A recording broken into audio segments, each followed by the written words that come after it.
ഒരു പുരുഷനോ 2 സ്ത്രീകളോ 3 കുട്ടികളോ ഒരു ജോലി 55 ദിവസം കൊണ്ട് ചെയ്യുന്നെങ്കിൽ ഒരു പുരുഷനും ഒരു സ്ത്രീയും ഒരു കുട്ടിയും ചേർന്ന് ഈ ജോലി എത്ര ദിവസം കൊണ്ട് ചെയ്യും എന്നതാണ് ചോദ്യം. ഇത് നമ്മുടെ ജോലി സമയം എന്ന് പറയുന്ന ഭാഗത്തുനിന്ന് വരുന്നതാണ്.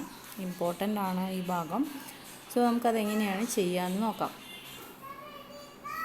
സോ ആദ്യം നമ്മൾ എന്ത് ചെയ്യുക, തന്നത് ആദ്യം എഴുതുക. ഒരു പുരുഷനാണ് ആദ്യം തന്നത്, പിന്നെ 2 സ്ത്രീകളാണ് തന്നിരിക്കുന്നത്, പിന്നെ കുട്ടികളുടെ എണ്ണം എന്ന് പറയുന്നത് 3 ആണ് അല്ലേ.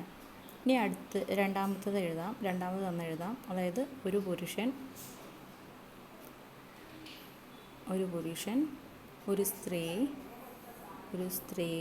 ഒരു കുട്ടി അല്ലേ, ഒരു കുട്ടി.